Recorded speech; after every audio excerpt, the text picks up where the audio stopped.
Chapter 16. 5 days till competition, Ahsoka Tano. I am woken by the sound of an alarm clock, probably mine, but I feel way too tired to get up. Unfortunately, as always, I don't really have a choice, and I shift on my bed to sit up and turn it off, except the moment my eyes open slightly and I sit up I am pushed back onto the bed. Blinking and frowning, I open my eyes fully and look up to see Master Windu standing beside me. Then I remember everything that happened yesterday and realize that I am still in Master Windu's quarters. He doesn't look tired, surprisingly, and I know that it is probably due to the fact that he got some rest somewhere besides his quarters whilst I was cleaning up. I am laying on his couch, the area where I fell asleep, and someone has gotten me a pillow and a blanket, which is wrapped tightly around me. Surprisingly, I am actually quite comfortable and I feel more tired than I have in a very long time, though the reason for that is obvious. Go back to sleep, little one, Master Windu says, and I frown. When the alarm clock goes off, every Jedi is supposed to get up. However, he takes the silence that follows as an answer and leaves afterwards. I cannot believe that I was just told to go straight back to sleep by the second strictest Jedi in the order, even though there are very strict rules saying that I have to get up. I can't say that I disagree with him, though, and no sooner has the door closed behind him than I have shut my eyes in an attempt to drift off to sleep once more. But, as was the case yesterday and many times before, I cannot go back to sleep once I have woken up, and instead I simply lay there trying to rest in some form. Nothing good appears to be coming from me just laying there apart from my body. Starting to rapidly feel like dead weight. Sitting up, I stifle a yawn behind my hand. There's no point in me sitting around trying to sleep when I could be with Anakin. I didn't get to see him yesterday. But what feels like most of my energy, I throw back the blanket, swing my legs over the side of the sofa and stand up. Everything goes blurry for a moment, and I have to grab the armrest to support myself before my vision becomes clear once more. I shake my head slightly. If that happens one more time, I'm going to have to ask Anakin to heal me. Sighing, I stretch my arms out in front of me and then above my head, to release the tension that comes from sleeping on a couch instead of a bed, when I hear a strange noise from behind me. Swiftly, I turn around to see what it is, and my mouth hangs open, flabbergasted. There's nothing wrong, absolutely nothing, except for the fact that the blanket has been neatly folded and the pillow is now sitting on top of it in a presentable fashion. Blinking, I look around the room. Is there someone else here with me that Master Windu forgot to mention? I reach out through the force and frown when I come up empty-handed. There's no one here but me, so how did the blanket get folded and the pillow placed on top of it?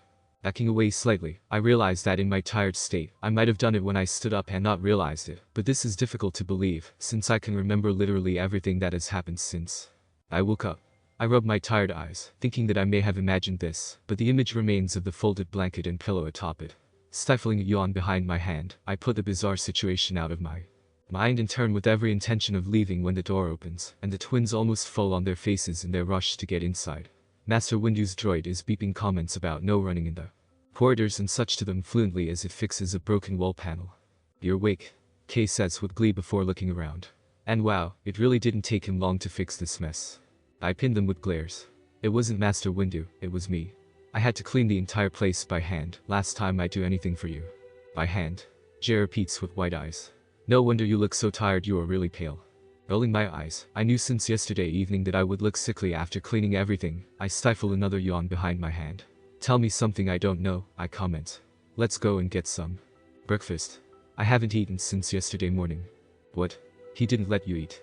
He didn't even come in? His droid was the only thing stopping me from leaving, that, and the fact that I had to save your worthless hides, I add, reminding them that my annoyance will not be dissipating anytime soon.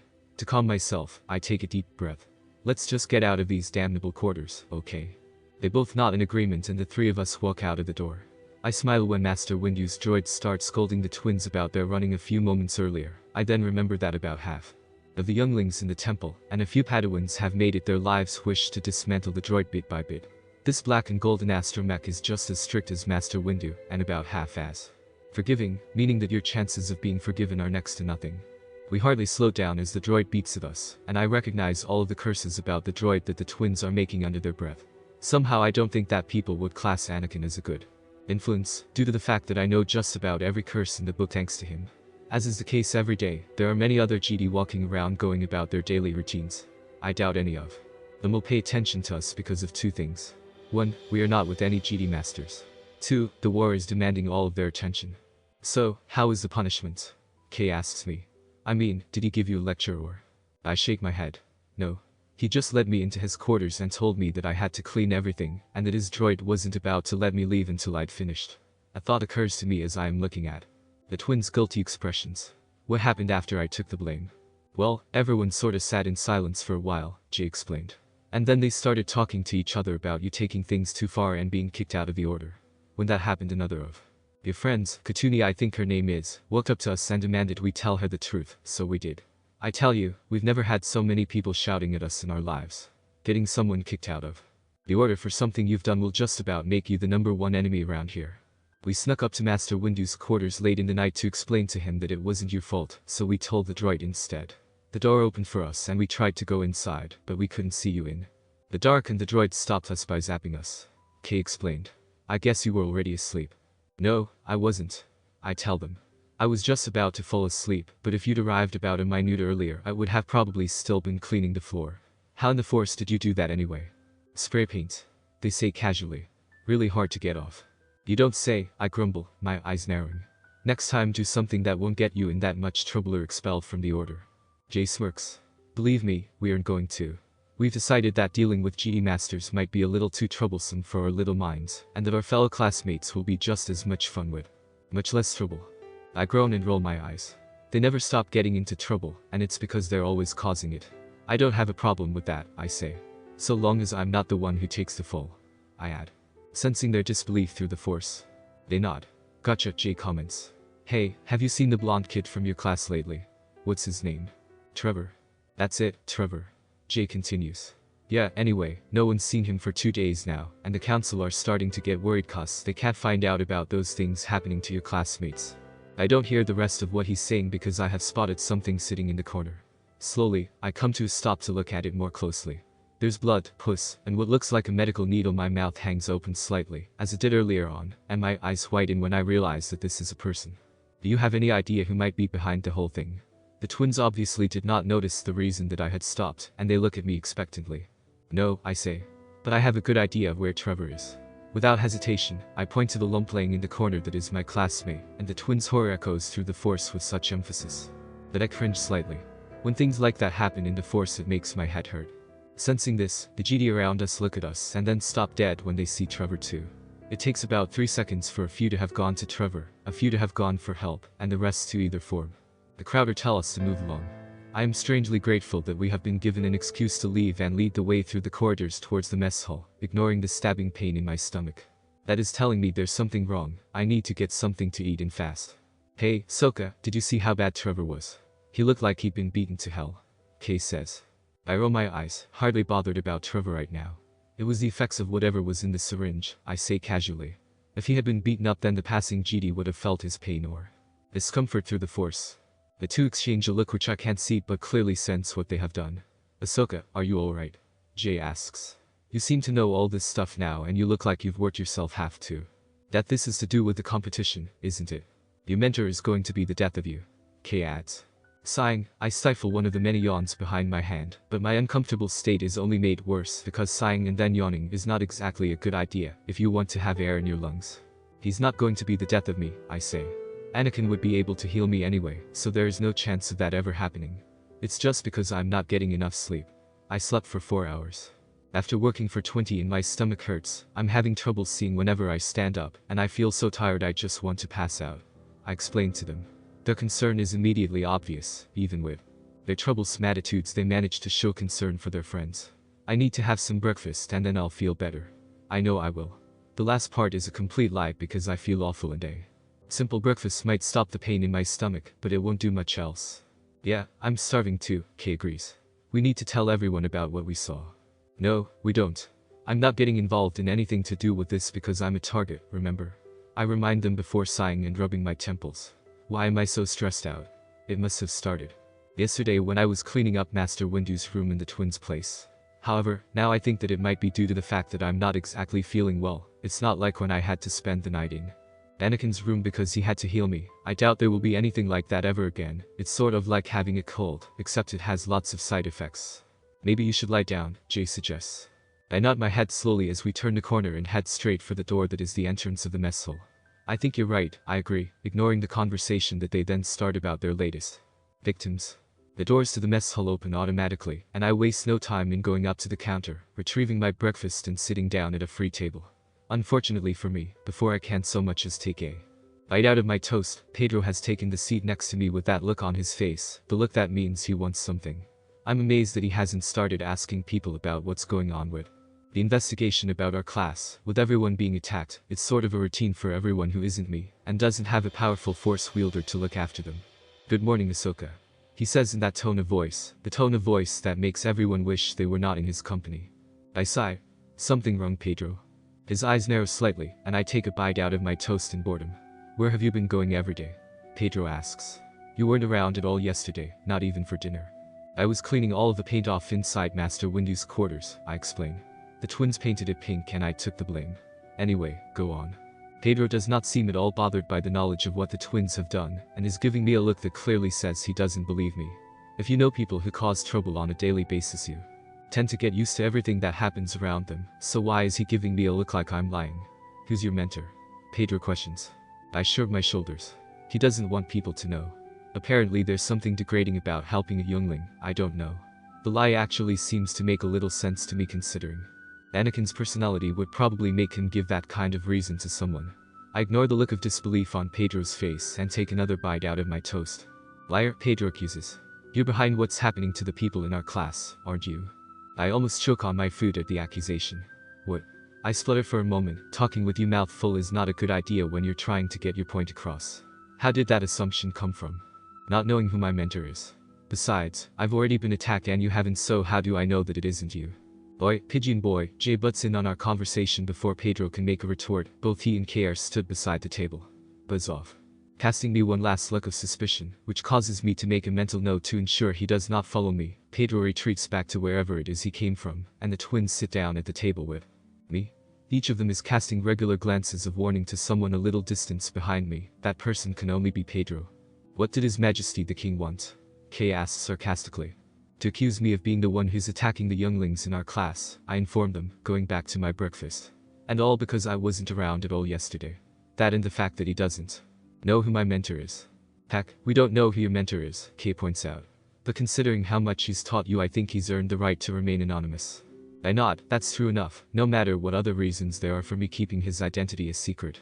So, you planning to do anything fun today? Jay asks. You did spend the whole of yesterday cleaning spray paint by hand. Why not hang out with us for a bit? Disappointingly, I shake my head. Sorry, I can't. I need to get some actual rest before I end up passing out, maybe some other time when I'm feeling better. I finish off my toast and start to eat the fried eggs that are only served on Sundays, sort of like a special. The twins have started talking about new pranks again, and I eat the remainder of my breakfast quickly so that I can ignore the eyes boring into the back of my head that are most likely Pedro's. I can sense that it's him, being a GD and all, but even with it the feeling is still a little annoying. I'll see you later, I say, standing up. I need to get some sleep. The lie is practically foolproof, and I walk out of the mess hall knowing that Pedro's gaze is following me the entire time. I can sense that he is staying in the mess hall, though it is obvious that he will end up following me sooner or later, and as I head straight towards the corridor with the vent that I always use as a route to Anakin's room.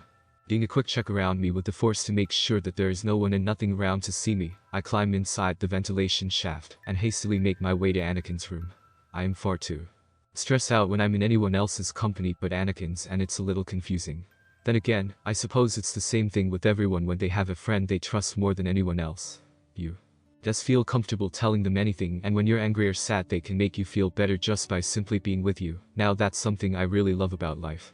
At a brisk pace, I reach the next vent cover in about an hour, probably more, and use the force to sense my surroundings before climbing out after receiving the all clear. I walk up the corridor to Anakin's room and am gratified to know that I am back again at last. I'm not sure why I feel so happy, maybe it's because I like being around Anakin. When I reach the door, I have not even raised my hand to knock on it before it opens and shows Anakin stood there, giving me a stare that says, "Explain yourself." "Where were you yesterday?" he asks immediately. "Cleaning Master Windu's room," I grumble. "The twins painted it pink and I took the blame." Anakin arches both eyebrows. "Why did you take the blame? They were going to be expelled if I hadn't. Besides, it's all cleaned now and I don't have to stay awake for 20 hours doing it all by hand." "Wait, hang on, 20 hours. Anakin repeats. "If you woke up at 6 that would mean you were awake until sometime after 2. Please tell me you didn't get up at 6 o'clock today." The guilty look on my face says it all, and Anakin gently grabs my arm and pulls me inside with a TSK noise. As the door closes behind me, I frown at Anakin. "What are you doing?" I ask when he leads me into his bedroom. 20 hours awake and 4 hours sleep after a day of legal child labor, he mumbles just loud enough for me to hear. You need some sleep. I feel fine. I protest, though it is not entirely true, and he knows it. Anakin rolls his eyes. Yeah. He comments. Come on, lay down. If you don't sleep then you should at least be laying down. Slowly, and by all means reluctantly, I sit on the bed and take off my boots. I may not be the conventional Jedi, but I know that you do not lay down on someone else's bed with your shoes on. Anakin pulls a piece of sure fruit out of his pocket and hands it to me. Eat it, you'll feel better. I know you aren't feeling yourself, Ahsoka, so don't bother asking me how I do. Now, pick a holovid. Anakin says unexpectedly. I haven't watched that many holovids, in fact I've never watched any holovids before, and the question is completely new to me. I'm not even sure what types of holovids there are, to be honest. Movies aren't exactly my thing since I'm a Jedi who's supposed to be selfless and only care about other people and not myself. I don't know any, I say honestly. Why do I need to pick one anyway? Anakin smirks, probably because it's obvious and I still don't know what he's on about. You need to pick one so you have something to watch while you rest, he explains. Shall I pick one? I nod. So long as your choices aren't really bad. Rolling his eyes, Anakin flicks his wrist and the holoscreen sitting in the corner of the room that I hadn't noticed before opens up, and Anakin walks over to it, frowning as he looks at something on the projector. He tilts his head slightly. Something classical, kids like old things. Not a kid. I remind him but he appears not to have heard. I got it. Anakin pulls out a holovid case from out of thin air, and I gawp at him. He needs to give me a warning when he's going to do something like that. Hercules. What's Hercules? I ask. Hercules is the son of Zeus, you know, a demigod. Anakin explains. Oh, you mean that mythical person? Anakin shakes his head in amusement for some reason. All the power of the Force and the Jedi still don't know that Hercules was real, he comments. Just wasn't the son of Zeus. Anyway, no spoilers about films, I hate that. I continue to frown as Anakin places the holovid disc into a slot in the projector, and the film starts. I've never watched a film before, so this is actually one of those rare moments for me. I'd always imagined I'd see my first film whilst on a mission, not whilst in the company of a Force wielder who shouldn't exist. As Anakin is doing whatever it is he does, I take a bite out of one of the sure fruit slices. It's like I thought before, there are many things that Anakin is right about, and sure fruit is one of them. Shout if you need anything, Anakin says from the doorway. Lunch is at 12, so you'd better decide what you want.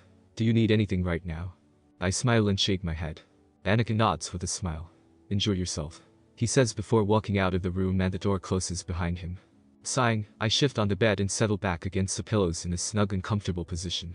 I prop myself up just enough so that I can eat the sure fruit whilst watching the holovid without choking. Eating laying down is not a good idea. As the holovid starts, I let myself relax completely on the bed, which is much more comfortable than Master Windu's sofa. Maybe letting Anakin take care of me isn't as bad as I first thought it would be.